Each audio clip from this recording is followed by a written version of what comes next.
বিসমিল্লাহির রহমানির রহিম নাহমাদুহু ওয়া নুসাল্লি আলা রাসূলিল কারীম আম্মা বা'দ। আমরা এর পূর্বে একটি ভিডিওতে যাকাত কীভাবে হিসাব করতে হবে, যাকাত কার উপর ফরজ হবে ইত্যাদি বিষয় নিয়ে আলোচনা করেছি। আজকে এই ভিডিওতে ইনশাআল্লাহ আমরা যাকাত কাকে দেয়া যায় এই বিষয়টা নিয়ে আলোচনা করব। শুরুতেই আল কোরআন কারীমের সে আয়াতটির দিকে আমরা দৃষ্টি দিই যে আয়াতে সূরা তাওবার 60 নম্বর আয়াতে আল্লাহ সুবহানাহু ওয়া তাআলা যাকাত কাকে কাকে দেয়া যায় এরকম 8টি খাতের কথা উল্লেখ করেছেন। এই 8টি খাতের মধ্যে এসেছে ফকির, মিসকিন, যাকাত আদায়ের কাজে নিয়োজিত যারা তারা ইসলামের প্রতি আকৃষ্ট করার জন্য, দাস মুক্তির জন্য, ঋণগ্রস্তদের জন্য, আল্লাহর পথে এবং মুসাফিরের কথা এসেছে। ফকির এবং মিসকিন বলতে বিভিন্ন ডেফিনেশন উলামায়ে কেরাম দিয়েছেন।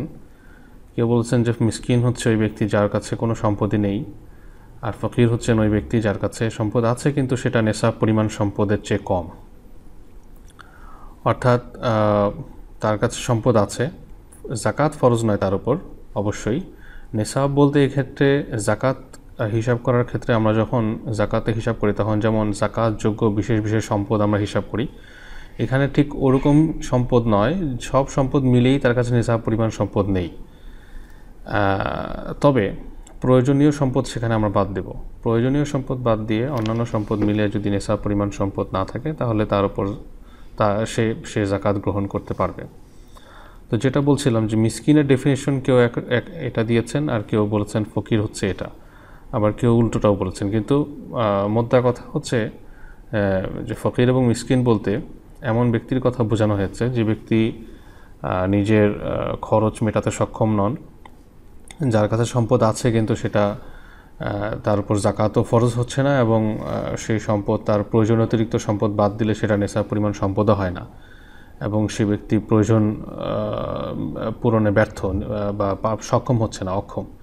এমন ব্যক্তি আপনার যাকাতের ক্ষেত্রে মৌলিক খাত। এবং এটা ছাড়া অন্য যে খাতগুলো এসেছে যেমন যাকাত উসুল ও আদায়ের কাজে নিয়োজিত যারা, রাসূল সাল্লাল্লাহু আলাইহি সাল্লাম এবং খোলাফায়ে কেরামের যুগে সরকারিভাবে যখন যাকাত গ্রহণ করা হতো তখন অনেক ব্যক্তিকে এভাবে নিয়োগ দেওয়া হতো যে ওনারা যে যাকাত উত্তোলন করবেন সেখান থেকে একটা নির্দিষ্ট পার্সেন্টেজ ওনাদেরকে পারিশ্রমিক হিসাবে দেওয়া হবে। এটা জায়েজ ছিল, এখনও আছে। ইসলামের প্রতি আকৃষ্ট করার জন্য এটা অনেক উলামায়ে কেরামের মতে এই খাতটি এখন আর নেই, কারণ হচ্ছে এটা ইসলামের শুরু যুগে যখন মুসলিমদের সংখ্যা কম ছিল তখন অমুসলিমদের মাঝে এরকম যাকাত থেকে কিছু অংশ দিয়ে, যাকাতের অংশ দিয়ে তাদেরকে হাদিয়া দেওয়া হয়েছে বা বিভিন্ন উপটোকন দেওয়া হয়েছে ইসলামের প্রতি আকৃষ্ট করার জন্য। কিন্তু যখন ইসলাম সমহিমায় পুরো বিশ্বে একটা অবস্থান দাঁড় করিয়ে নিয়েছে তখন আর এই খাতের প্রয়োজন নেই। কখনো যদি আবার এমন হয় যে ইসলাম খুবই দুর্বল হয়ে গিয়েছে, মুসলিমদের অমুসলিমদেরকে আকৃষ্ট করা দরকার, তখন হয়তো আমরা যাকাতের টাকা দিয়ে তাদেরকে আকৃষ্ট করতে পারি। এছাড়া রয়েছে দাস মুক্তির জন্য ওয়াফির রিকাব। রাসূলুল্লাহ সাল্লাল্লাহু আলাইহি ওয়াসাল্লাম এবং সেই যুগে এবং পরবর্তী যুগেও আমরা দেখেছি যে ইসলাম সবসময় দাস মুক্ত করার ক্ষেত্রে উৎসাহ জুগিয়েছে। যদিও অনেকে ইসলামকে ব্লেম দেন যে ইসলাম দাস প্রথাকে জিয়ে রেখেছে, কিন্তু বিষয়টা আসলে তা নয়, বরং ইসলাম বিভিন্নভাবে বিভিন্ন অপরাধের বিভিন্ন কাফারা হিসেবে দাস মুক্তির কথা এনেছে। অনুরূপভাবে যাকাত দিয়ে হলেও দাসদেরকে মুক্ত করার জন্য, তাদেরকে যাকাত টাকা দিয়ে হলেও মুক্ত করার জন্য দিয়েছে। বিভিন্ন ক্ষেত্রে আমলের ক্ষেত্রে জিজ্ঞেস করছেন রাসূল সাল্লাল্লাহু আলাইহি সাল্লামের কাছে যে সর্বোত্তম আমল কোনটি, তখন রাসূল সাল্লাল্লাহু আলাইহি সাল্লাম দাস মুক্তির কথা বলেছেন। অনেক সাহাবায়ে কেরাম রিজওয়ানুল্লাহি আলাইহিম আজমাইন দাস মুক্ত করেছেন। অর্থাৎ ইসলাম পর্যায়ক্রমে দাস প্রথা বিলুপ্তির দিকেই গিয়েছে। তো এই বিষয়টা বর্তমানে হয়তো প্রযোজ্য নয়, কারণ বর্তমানে আমরা দাস বলতে যেটা বোঝায় সেটা আমরা এখন দেখছি না। ঋণগ্রস্তদের জন্য যে এক ব্যক্তি হয়তো তার ঋণ সে পরিশোধ করতে অক্ষম, তখন তার ঋণ পরিশোধের জন্য তাকে যাকাত দেওয়া যেতে পারে, কারণ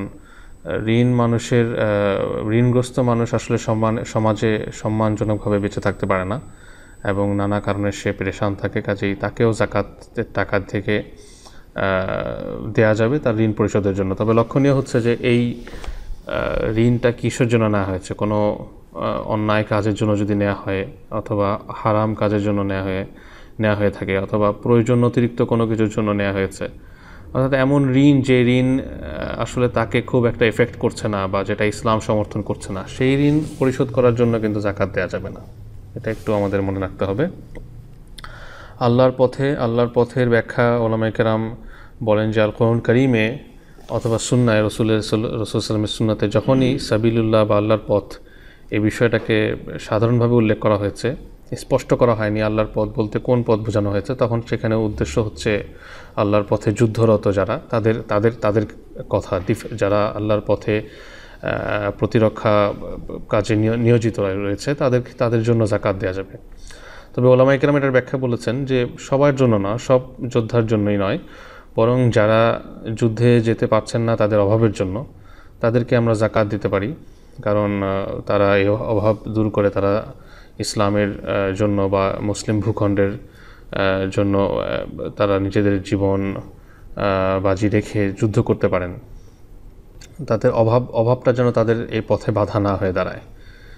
এবং মুসাফির বলতে ওই ব্যক্তি যার হয়তো নিজের দেশে তার যথেষ্ট সম্পদ রয়েছে, কিন্তু সে যখন পরদেশে সফর করতে এসেছে তখন তার কাছে যে সম্পদ রয়েছে সেটা এনাফ না, সেটা যথেষ্ট নয়, সে ফিরে যেতে পারছে না তার নিজ দেশে। এরকম অনেককে আমরা দেখি বিভিন্ন জায়গায় প্রবাসে, এরকম দেখা যায় যে অনেক ভাই নিজ দেশ থেকে এসেছেন এখানে, কিন্তু নিজ দেশ থেকে এখন টাকাও নিয়ে আসতে পারছেন না, এবং এখানে সে কোনো কারণে হয়তো অবৈধ হয়ে গিয়েছেন বা যে কোনো কারণে সমস্যায় পড়ে গিয়েছেন। এমন একটা অবস্থা যে ওনার নিজ দেশে উনি ধনী, কিন্তু এখানে তিনি একদম ফকির এবং মিসকিনের পর্যায়ে চলে আসছেন। তখন আমরা তাকে কিন্তু জাকাত দিতে পারি এবং জাকাত দিয়ে সহায়তা করতে পারি। তো যদিও আল্লাহ সুবহানাহু ওয়া তাআলা 8টি খাতের কথা বলেছেন, কিন্তু এই 8টি খাতকে যদি আমরা গভীরভাবে একটু লক্ষ্য করি, মৌলিক খাত কিন্তু হচ্ছে ফকির এবং মিসকিন, যাদের কাছে নিজেদের প্রয়োজন পূরণে যথেষ্ট সম্পদ তাদের কাছে নেই। এবং ইসলাম কিন্তু এই বিষয়টাকে খুব গুরুত্ব দিয়েছে, কারণ ইসলাম চায় না যে সমাজে দরিদ্র যারা খেতে পারছেন না, যারা নিজেদের প্রয়োজন পূরণে সমর্থ হচ্ছেন না, তারা সহানুভূতি থেকে দূরে থাকুক, অথবা মুসলিম ভাইয়েরা অন্য যারা ধনী আছেন, সামর্থ্যবান আছেন, তাদের সাথে তাদের মাঝে কোনো সম্পর্ক না থাকুক, এটা ইসলাম চায় না। ইসলাম চায় যে তাদের মাঝে একটা সেতুবন্ধন তৈরি হোক, এবং সরকারিভাবে নয় বরং বেসরকারিভাবে এইভাবে প্রত্যেকে নিজ নিজ দায়িত্ব থেকে তাদেরকে জাকাত দিয়ে, তাদেরকে সদাকাত দিয়ে স্বাবলম্বী করে তুলুক এবং সমাজে একটা ভারসাম্য টিকে থাকুক।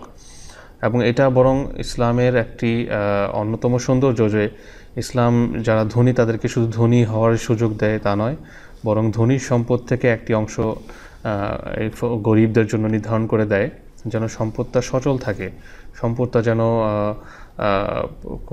কোনো ধনীর হাতে কুক্ষিগত না হয়ে যায়। কাইলা তাকুনা দৌলাতান বাইনাল আগনিয়া মিনকুম, আল কোরআন কারীমে আল্লাহ সুবহানাহু ওয়া তাআলা বলেন যে সম্পদ যেন তোমাদের ধনীদের মধ্যে কুক্ষিগত না হয়ে যায়, এটা যেন সচল থাকে, সমাজে যেন এটা সার্কুলেট হয়।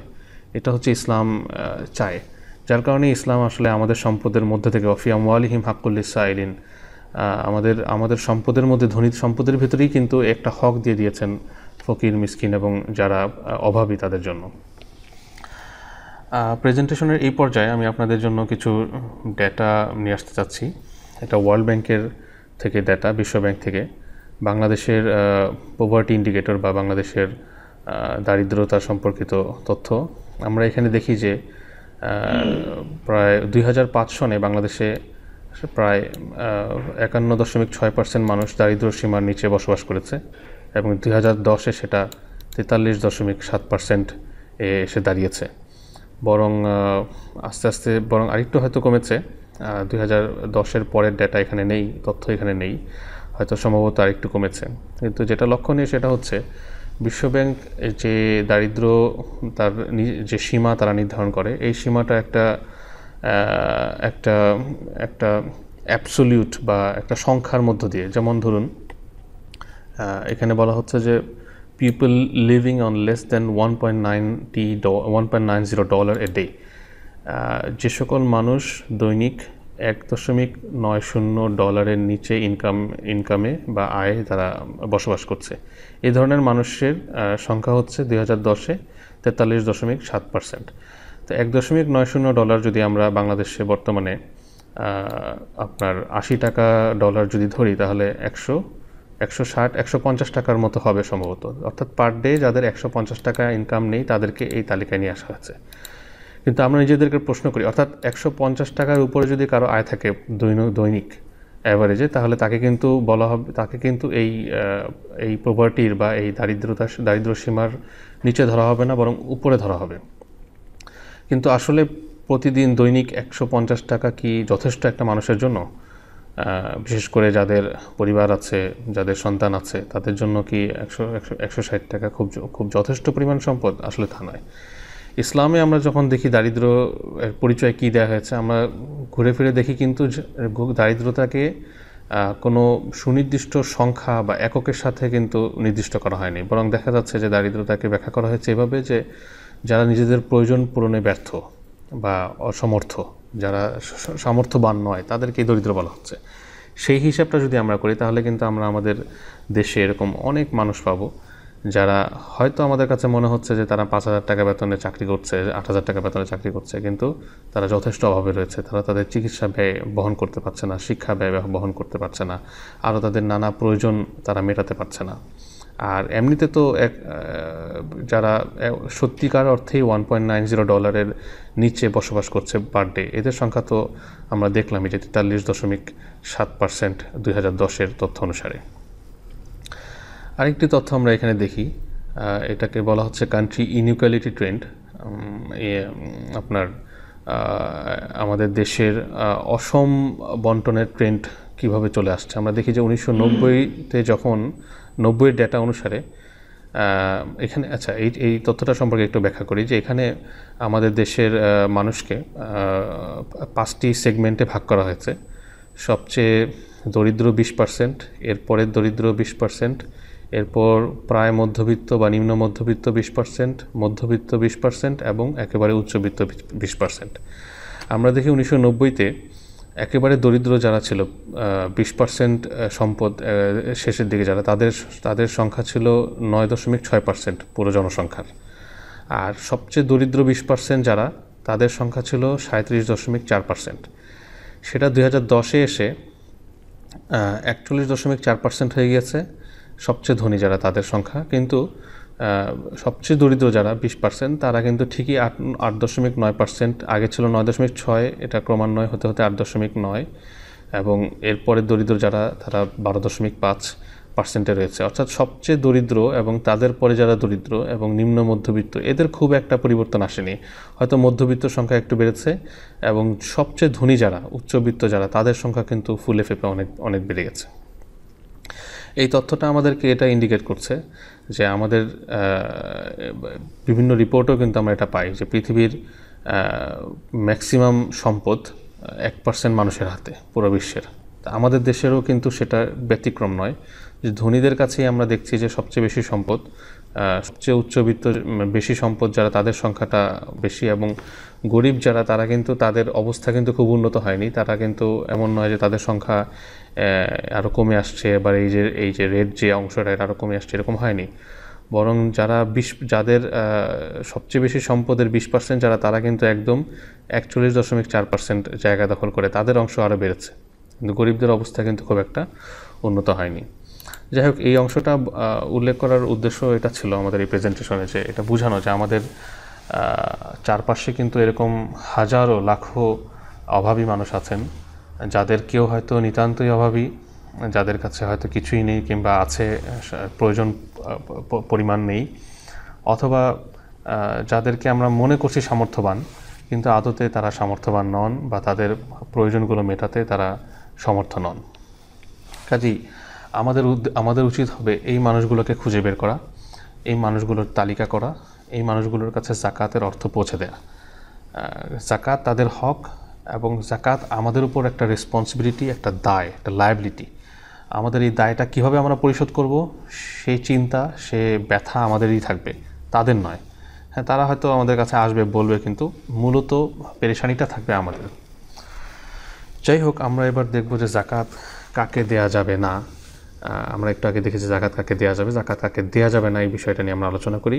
কয়েকটা ধরনের মানুষকে যাকাত দেওয়া যাবে না। প্রথমত হচ্ছে ঔরসজাত সম্পর্কের কাউকে, সরাসরি ঔরসজাত সম্পর্ক, যেমন পিতা মাতা দাদা দাদি নানা নানি উপরের দিকে যারা সরাসরি আমাদের পিতা, পিতার পিতা, আমাদের মা, মায়ের মা, তার মা এরকম, এবং ছেলে মেয়ে নাতি নাতনি বা তাদের সন্তানাদি অর্থাৎ নিচের দিকে যারা আমাদের আমাদের আমাদের ছেলে তার ছেলে তার ছেলে, অথবা আমাদের মেয়ে তার ছেলে তার মেয়ে তার ছেলে তার মেয়ে, এভাবে উপরের এবং নিচের দিকে সরাসরি ঔরসজাত সম্পর্কের কাউকে কিন্তু আমরা যাকাত দিতে পারবো না। কেন দিতে পারবো না? কারণ আমার সন্তান যদি গরিব হয়, অভাবী হয়, তাহলে তাকে, আমি যদি ধনী হই তাহলে তাকে তার প্রয়োজনীয় খরচ দেয়, এটা আমার কর্তব্য। ঠিক তেমনি আমি যদি পিতামাতা হই এবং আমার সন্তান যদি ধনী হয় এবং আমি অভাবী হই, তাহলে তার কর্তব্য হচ্ছে আমাকে খরচ দেওয়া এবং আমার অভাবকে দূর করা।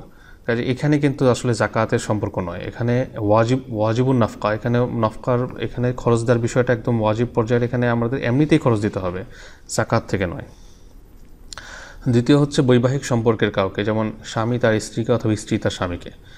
এখানে কেন যাকাত দিতে পারবে না? কারণ স্বামী স্ত্রীর সম্পর্কটা আসলে যাকাতের সম্পর্ক নয়। স্বামী স্ত্রীর সম্পর্কটা খুবই অন্তরঙ্গ এবং মূলত একে অপরের সম্পদের মাঝেও অনেকটা বলা যায় হকদার, কারণ স্বামীর উপর তার স্ত্রীর নফকা বা খরচ দেওয়া ওয়াজিব। একইভাবে স্ত্রী যদি দেখে সে ধনী, তার স্বামী খুবই অভাবী, তাহলে স্ত্রীও তার স্বামীকে খরচ দিবেন, তার অভাবকে দূর করার চেষ্টা করবেন। এখানে কিছু মত আছে যে স্ত্রী তার স্বামীকে যাকাত দিতে পারবেন, কিন্তু আমরা নির্ভরযোগ্য মত যেটা, সেটা হচ্ছে যে স্বামী এবং স্ত্রী সম্পর্কের মাঝে আসলে যাকাতের বিষয় আসতে পারে না। এবং 3 ও 4 হচ্ছে ধনী এবং অমুসলিম। ধনী যে, যার কাছে নেশাব পরিমাণ সম্পদ আছে তার প্রয়োজনীয় সম্পদের বাইরে, এই ধরনের ব্যক্তিকে যাকাত দেওয়া যাবে না। এবং অমুসলিম যে, মুসলিম না, তাকেও যাকাত দেওয়া যাবে না, কারণ যাকাত সম্পর্কে বলা হয়েছে তো উখাযু মিন আগনিয়াইহিম ওয়া তুরাদ্দু আলা ফুকারাইহিম, যে যাকাত মুসলিমদের ধনীদের থেকে আদায় করে মুসলিমদের গরিবদের মাঝে বন্টন করে দেওয়া হবে। কাজেই এক্ষেত্রে কিন্তু অমুসলিম যারা তারা আসতে পারে না। হ্যাঁ, একটা সময় ছিল যখন অমুসলিমদের যখন মনে হয়েছে যে তাদেরকে যাকাতের থেকে উপটোকন দিলে তারা ইসলামের প্রতি আকৃষ্ট হবে, তখন দেয়া হয়েছে, কিন্তু এই অবস্থাটা কিন্তু বর্তমানে নেই। কিন্তু এর অর্থ কিন্তু এই নয় যে আমরা অমুসলিমদেরকে সহযোগিতা করতে পারবো না, এটা বলা হচ্ছে না। যাকাত একটা ইবাদা, এবং যাকাত কেন আল্লাহ সুবহানাহু ওয়া তাআলা দিয়েছেন, যে মুসলিম সমাজের মধ্যে যেন ধনী গরিবের এই বৈষম্য খুব একটা বেশি না থাকে, বরং ধনী গরিবের মাঝে যেন পারস্পরিক সম্পর্ক অটুট থাকে এবং কেউ যেন অভাবের তাড়নায় তাকে কষ্ট পেতে না হয়। এটা মুসলিম সমাজের জন্য বিশেষ একটা ব্যবস্থা আল্লাহ সুবহানাহু ওয়া তাআলা রেখেছেন। নতুবা কিন্তু ইসলাম সমগ্র মানব জাতির জন্য, এবং আমরা যে কারো পাশে দাঁড়াতে পারি, যে কোনো ধরনের মানুষকে, মুসলিম হোক অমুসলিম হোক, বরং আমরাই তাদের জন্য আরও সামনে আমরা বেশি যাব, কারণ আমাদের ধর্মটাই হচ্ছে সর্বজনীন ধর্ম, এবং আমাদের প্রিয় নবী সাল্লাল্লাহু আলাইহি ওয়াসাল্লাম ছিলেন রহমাতুল লিল আলামিন, ও সমগ্র জগতের জন্য তিনি ছিলেন রহমত। কাজে এখানে মুসলিম অমুসলিম নির্বিশেষে আমরা সবার সহযোগিতায় এগিয়ে যাব, কিন্তু যাকাতের ব্যাপারটা যখন আসবে তখন সেটা মুসলিমদের জন্য। যাকাত আদায়ের কিছু শর্ত। 1 নম্বর শর্ত হচ্ছে নিয়ত করা, সেটা আমরা যাকাত আদায় করার সময় করতে পারি, অথবা যাকাতের টাকা আলাদা করার সময়, অর্থাৎ যাকাত আমরা পরে আদায় করব কিন্তু আলাদা করে রেখেছি, তখনও নিয়ত করতে পারি, সমস্যা নেই। আর যাকাতের টাকা উল্লেখ করার প্রয়োজন নেই। অনেকে এই ধরনের প্রশ্ন করেন যে আমরা যখন যাকাত আদায় করব তখন কি আমাদেরকে বলতে হবে যে আমরা যাকাতের টাকা দিচ্ছি? এটা বলার প্রয়োজন নেই। আপনি হাদিয়া বলতে পারেন, গিফট বলতে পারেন, বোনাস বলতে পারেন, বিভিন্ন কথা উল্লেখ করে দিতে পারেন। এবং তামলিক বা মালিক বানিয়ে দেয়া, এটা একটা গুরুত্বপূর্ণ শর্ত, যে যাকাত আমরা যখন কারোর জন্য কাউকে দেব তখন তাকে এটার ওনারশিপ বা মালিকানা আমাদেরকে দিতে হবে। বিষয়টা একটু ব্যাখ্যা করা যাক, যে আমরা কাউকে খাবার দিতে চাচ্ছি যাকাতের টাকা দিয়ে, তাহলে তাকে হাতে দিতে হবে। আমরা খাবারটা সাজিয়ে রাখলাম যেন সেও খেতে পারে, অন্যরাও খেতে পারবে, এটা কিন্তু তাকে মালিক বানিয়ে দেওয়া হলো না। আমরা ধরুন আমরা কোনো রাস্তা বানাচ্ছি, এই রাস্তা দিয়ে একজন গরিব লোকও হেঁটে যাবে, একজন ধনী লোকও হেঁটে যাবে, এটা কিন্তু এই মানুষটাকে মালিক বানিয়ে দেওয়া হলো না। এমন একটা কিছু তাকে দিতে হবে, অথবা সরাসরি আমরা তাকে অর্থ দিতে পারি যেন সরাসরি সে এটার মালিকানা পায় এবং সে তার নিজস্ব প্রয়োজনে সেটাকে ব্যয় করতে পারে। এই শর্তটা কেন? কারণ যাকাত দেয়াই হচ্ছে, বা যাকাত ফরজই করা হয়েছে গরিবের বা অভাবকে দূর করার জন্য, এবং অভাবী যদি তার সম্পূর্ণ মালিকানা এই যাকাতের সম্পদে না থাকে, তাহলে কিন্তু সে তার অভাব দূরকরণে সেটাকে ব্যবহার করতে পারবে না। কাজেই এই নীতির আলোকে আমরা যদি দেখি, মসজিদ বানানো, রাস্তাঘাট বিনির্মাণ বা অন্যান্য জনসেবামূলক কাজ, এগুলো কিন্তু যাকাতের টাকা দিয়ে করা যাবে না।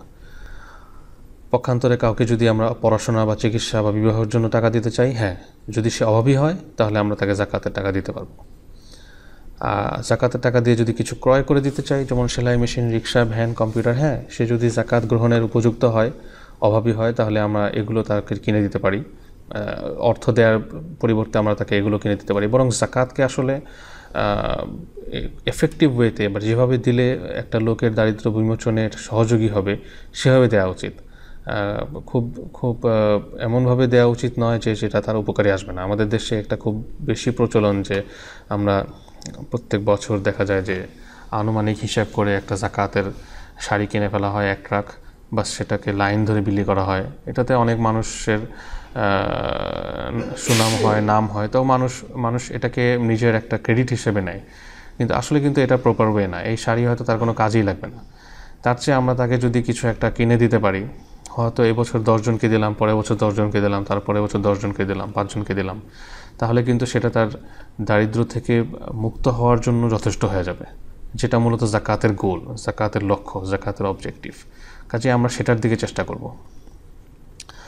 একটা প্রসঙ্গ এখানে চলে আসে যখন আমরা জাকাত নিয়ে আলোচনা করি যে মাদ্রাসা এতিমখানায় জাকাত দেওয়া যাবে কিনা। এখানে মূলত প্রেক্ষাপটটা আমরা বোঝার চেষ্টা করি যে একসময় আমাদের রাসূল সাল্লাল্লাহু আলাইহি ওয়াসাল্লাম যখন ছিলেন, সাহাবায়ে কেরাম রিজওয়ানুল্লাহি আলাইহিম আজমাইন যখন ছিলেন, অথবা ইসলামের স্বর্ণযুগগুলো যখন ছিল, তখন কিন্তু পড়াশোনা, চিকিৎসা, এমনকি আপনার বড় বড় ইনফ্রাস্ট্রাকচার যেগুলো, ধরুন একটা নালা করার প্রয়োজন, অথবা মেহমানখানা করার প্রয়োজন, রাস্তায় পানি পান করানোর ব্যবস্থা করার প্রয়োজন, অথবা টয়লেটের প্রয়োজন, পাবলিক টয়লেটের প্রয়োজন, এগুলো কিন্তু মানুষ নিজ উদ্যোগে ওয়াকফের মাধ্যমে করে দিত।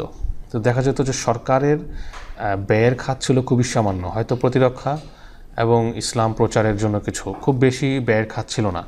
কিন্তু মুসলিমদের যখন অধঃপতন হলো, যখন অমুসলিমরা মুসলিমদেরকে উপনিবেশবাদ করে রাখলো, তখন কিন্তু তারা হাজারে হাজারে ওয়াকফ সম্পদকে ধ্বংস করে দিয়েছে। এবং অনেক মাদ্রাসা, মসজিদ শুধু নয়, বরং ওয়াকফের ইউনিভার্সিটি, হাসপাতাল, এগুলোকেও কিন্তু তারা নষ্ট করে দিয়েছে। যার কারণে আজকে যখন আমরা দিনই কোনো কিছু করার চিন্তাভাবনা করি, মাদ্রাসা অথবা এই ধরনের যে ধরনের প্রতিষ্ঠানগুলো দিনই শিক্ষা দান করে আসছে, সেগুলো একসময় ওয়াকফ দিয়ে পরিচালিত হয়েছে। বর্তমানে যখন ওয়াকফ নেই এবং আমরা বিভিন্ন কারণে সরকারি অনুদান অথবা সরকারি ডোনেশনও যখন এখানে গ্রহণ করা সম্ভব হয় না, তখন কিন্তু এখানে সাধারণ মানুষকেই এগিয়ে আসতে হবে এই মাদ্রাসাগুলোকে চালানোর জন্য। এবং এটা জাকাতের টাকা দিয়ে নয়, বরং জাকাতের বাইরে আমাদের পার্সোনাল ডোনেশনই হওয়া উচিত। এবং এটা কোনো লজ্জার বিষয় নয়, বা এটা কোনো অপমানজনক বিষয়, অবমাননাকর বিষয় নয়। আমরা একটু খুঁজলেই দেখব যে পাশ্চাত্য, বরং বিভিন্ন দেশে বড় বড় ইউনিভার্সিটিগুলো কিন্তু একটা বড় ফান্ড হচ্ছে এন্ডাউনমেন্ট ফান্ড, যেটাকে আমরা সদকার সাথে তুলনা করতে পারি। অনুদান, যারা হয়তো আগে পড়াশোনা করে শেষ করে গিয়েছে, অথবা বড় বড় ব্যবসায়িক প্রতিষ্ঠান, তারা কিন্তু এই ইউনিভার্সিটিগুলোকে একটা অনুদান দিয়ে যায় নিয়মিত, যে অনুদানগুলো দিয়েই মূলত তারা স্কলারশিপ অফার করেন, অথবা বিভিন্ন বড় বড় প্রজেক্ট বা গবেষণাগুলো তারা সেখানে সেই ফান্ডের মাধ্যমে করে থাকেন। কাজেই আমরাও যদি এই ধরনের আমাদের মাদ্রাসাগুলোর জন্য, দিনী শিক্ষা প্রতিষ্ঠানগুলোর জন্য এরকম উদ্যোগ নেই, সেটা খুব অবমাননাকর কোনো বিষয় নয়, বরং সেটা অনেক সওয়াবের কাজ। যাই হোক, এই ভূমিকার পর এখন আমি যেটা বলতে চাচ্ছি সেটা হচ্ছে যে মাদ্রাসায় যখন আমরা জাকাত দিই, তখন দুটো বিষয় হয়। একটা হচ্ছে যে মাদ্রাসায় অনেক অভাবী বা গরিব ছাত্র, এতিম ছাত্র, তারা পড়াশোনা করেন এবং দিনী জ্ঞান অর্জনে তারা তাদের সময়কে ওয়াকফ করে থাকেন, ডেডিকেট করে থাকেন, উৎসর্গ করে থাকেন। কাজেই আমরা যদি একটা মাদ্রাসায় জাকাত দিই, তাহলে সেখানে দুটো বিষয় হচ্ছে, গরিব এবং মিসকিন, অর্থাৎ ফকির এবং মিসকিনের যে খাত ছিল গরিবদেরকে দেওয়া, অভাবীদেরকে দেওয়া, সেটাও হয়ে গেল। এবং একই সাথে, যদিও এটা আমাদের সরাসরি ইন্টেনশন না, কিন্তু জাকাতের এই কন্ট্রিবিউশনটার মাধ্যমে আমরা কিন্তু দ্বীনি জ্ঞান অর্জনেও কিন্তু একটা ভূমিকা রাখলাম। তবে এখানে লক্ষণীয় হচ্ছে যে আমরা যেই মাদ্রাসাকে জাকাত দেব, তারা জাকাতটাকে কিভাবে গ্রহণ করছে। কারণ মাদ্রাসা মাদ্রাসা কিন্তু জাকাত গ্রহণ করতে পারে না, যেটা একটু আগে আমরা আলোচনা করেছি যে জাকাত কাউকে মালিক বানিয়ে দিতে হয়। আমরা যদি রাস্তাঘাট বানানোর জন্য জাকাত নেই, অথবা পাবলিক হসপিটাল বানানোর জন্য জাকাত নেই, তাহলে কিন্তু জাকাত হবে না। জনসেবামূলক কাজের জন্য জাকাত নেই, বরং জাকাত আমাকে সুনির্দিষ্টভাবে কারো মালিকানায় দিতে হবে।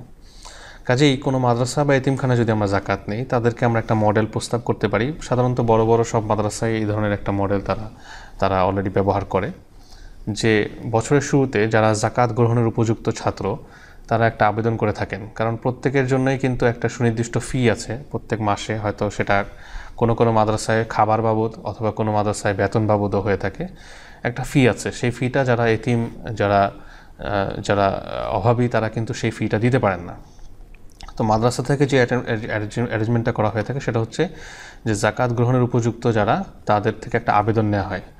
আবেদনটা হচ্ছে যে আমি জাকাত আমি ফ্রি খাবার খেতে চাই, অথবা আমার ফিস মওকুফ করাতে চাই, এবং এক্ষেত্রে আমি মাদ্রাসাকে বা প্রতিষ্ঠানকে আমার পক্ষ হতে জাকাত গ্রহণের প্রতিনিধি করতে চাই, এ ধরনের একটি আবেদন। এবং সেই আবেদন করে সেখানে তারা স্বাক্ষর করে থাকেন। সেই স্বাক্ষরের কারণে প্রতিষ্ঠান কর্তৃক ছাত্রদের পক্ষ থেকে জাকাত গ্রহণ করে জাকাত ফান্ডে জমাকরণের জন্য কিন্তু একটা উদ্যোগ নেওয়া হয়। অর্থাৎ প্রথমে প্রতিষ্ঠান কাছে আবেদন করা হলো, প্রতিষ্ঠানকে প্রতিনিধি বানানো হলো, এরপর প্রতিষ্ঠান ছাত্রদের থেকে জাকাত নিয়ে জাকাত ফান্ডে সেটাকে জমা করবে। এরপর সেই জাকাত ফান্ড থেকে ছাত্রদের পাওনা হিসেবে আমরা এই জাকাতটাকে উসুল করে মাদ্রাসার ফান্ডে এনে এরপর মাদ্রাসার প্রয়োজন সেখানে মেটানো হবে। মোট কথা, ছাত্রদের কাছ থেকে যে পাওনাটা ছিল সেটা যেহেতু তারা জাকাত গ্রহণের উপযুক্ত এবং তাদের আবেদন এবং তাদের মাদ্রাসাকে বা প্রতিষ্ঠানকে প্রতিনিধি বানানোর শর্তে তাদের পক্ষ থেকে জাকাত গ্রহণ করে জাকাত ফান্ডে এনে তাদের পক্ষ থেকে মাদ্রাসার যে পাওনা ছিল ছাত্রদের কাছ থেকে, ফিস হোক খাবারের টাকা হোক, সেটা পরিশোধ কল্পে আমরা মাদ্রাসার ফান্ডে এই টাকাটা নিয়ে আসতে পারি এবং এরপর মাদ্রাসার যে প্রয়োজন আছে সেটা মেটাতে পারি। এখন প্রশ্ন হলো, এই জটিলতাটা কেন দরকার? এই জটিলতাটা এই জন্য দরকার যে আমাদের বর্তমান প্রেক্ষাপটে এই ধরনের খালেস একনিষ্ঠ দ্বীনী প্রতিষ্ঠানের যথেষ্ট প্রয়োজন আছে। আমরা এই একটু আমাদের সমাজের চারপাশে তাকালেই বুঝতে পারবো যে এই প্রতিষ্ঠানগুলো যদি না থাকে, এই প্রতিষ্ঠানগুলোকে যদি সরকারি করা হয় অথবা সেখানে বড়দের মানে সরকারি অনুদান নেওয়া হয়, তাহলে দেখা যায় যে যেটা আমাদের উলামায়ে কেরাম যেটা বলেন যে সেক্ষেত্রে একটা আমাদের কারিকুলাম সহ বিভিন্ন ক্ষেত্রে একটা অলিখিত বিধিনিষেধ আরোপিত হবে, যে বিধিনিষেধের কারণে সম্পূর্ণ ট্র্যাডিশনাল ওয়েতে যে আমাদের ফিক, হাদিস, তাফসির ইত্যাদি শেখানোর যে একটা সিস্টেম, সেটার মধ্যে ব্যাঘাত সৃষ্টি হবে। এবং এটা কিন্তু শুধু আমাদের দেশে নয়, পৃথিবীর অনেক দেশে এই সিস্টেম, এই ক্লাসিক্যাল ওয়েতে ইলমে দ্বীন বা ইসলামী জ্ঞান অর্জনের এই পদ্ধতি প্রচলিত আছে। কাজে এটা নতুন কিছু নয়, বরং ইসলামের ক্লাসিক জ্ঞান যদি আমরা অটুট রাখতে চাই তাহলে এই ধরনের প্রতিষ্ঠানের অবদান এবং এই ধরনের প্রতিষ্ঠান থাকাটা অনস্বীকার্য, এটা থাকতেই হবে। কাজে এদেরকে আমরা কীভাবে সাপোর্ট করতে পারি? এখন একটা মডেল আমাদের সমাজে আছে জাকাত থেকে তাদেরকে এভাবে দেয়া, অথবা বিভিন্ন সময়ে আরও অনুদান তাদেরকে দেয়া। আর আরেকটা হতে পারে ক্যাশ ওয়াকফ। এটা আমাদের দেশে এখনও এই বিষয় নিয়ে প্রাথমিক আলোচনা চলছে। কিছু কিছু ইসলামী ব্যাংক ক্যাশ ওয়াকফের মডেল নিয়ে আসছে, কিন্তু আমরা কিন্তু মাদ্রাসাগুলোর জন্য কিন্তু এই ধরনের ক্যাশ ওয়াকফ মডেল গ্রহণ করতে পারি। সেটা ইনশাআল্লাহ অন্য কোনো আলোচনায় আমরা আলোচনা করব। আজকের এই আলোচনায় এটা আলোচ্য বিষয় নয়, কিন্তু এখানে আমরা এই বিষয়টা এই জন্য এনেছি যে অনেকেই আমাদেরকে প্রশ্ন করে থাকেন যে মাদ্রাসায় এতিমখানায় আমরা যাকাত দিতে পারবো কিনা। তা আমাদের উত্তর হচ্ছে যে হ্যাঁ, ওখানে যদি আমরা দেই তাহলে আমাদের সব, বরং আমরা দ্বীনী জ্ঞান অর্জনও একটা ভূমিকা রাখতে পারি। তবে খেয়াল রাখতে হবে যে জাকাতটা তারা কীভাবে গ্রহণ করছেন। সরাসরি যদি মাদ্রাসার ফান্ডে জাকাত গ্রহণ করে থাকেন তাহলে তো আমাদের জাকাত আদায় হবে না, কারণ আমরা মাদ্রাসাকে জাকাত দিতে পারি না। আমাদেরকে দিতে হবে সেই গরিব ছাত্রদেরকে, অভাবী ছাত্রদেরকে যারা জাকাত গ্রহণের উপযুক্ত। তাদের পক্ষ হতে যদি মাদ্রাসা গ্রহণ করে থাকে তাদের লিখিত আবেদনের এবং প্রতিনিধি বানানোর প্রেক্ষিতে, তাহলে মাদ্রাসা কর্তৃপক্ষ সেই জাকাত গ্রহণ করতে পারে এবং মাদ্রাসা কর্তৃপক্ষ জাকাত ফান্ডে সেটাকে গ্রহণ করার পরে ছাত্রদের কাছ থেকে পাওনা হিসেবে, ফিস হিসেবে, খাবারের টাকা যে টাকাই তারা পায় না কেন, সেই পাওনা হিসেবে নিজেদের ফান্ডে স্থানান্তর করে মাদ্রাসার কাজে লাগাতে পারে। আশা করি এই মডেলটা আমাদের কাছে স্পষ্ট হয়েছে। আমরা যদি এইভাবে দিই ইনশাআল্লাহ আশা করি আদায় হয়ে যাবে। এরপর শেষ করার পূর্বে কিছু বিবিধ বিষয় থাকে, যে ট্যাক্স এবং জাকাত। অনেকে আমাদেরকে প্রশ্ন করে থাকেন যে আমি ট্যাক্স দিয়েছি, তাহলে কি আমাকে জাকাতকে ট্যাক্স হিসেবে আমরা কাটাতে পারবো কিনা? এটা দুটো সম্পূর্ণ ভিন্ন বিষয়। জাকাত হচ্ছে ইবাদা, আর ট্যাক্স হচ্ছে একটি সরকারের একটি আয়ের খাত, যা সরকার হয়তো আমাদেরই প্রয়োজনে ব্যয় করে থাকেন। সেটা দুনিয়াবি একটি বিষয়, আর জাকাত হচ্ছে একটা ইবাদা।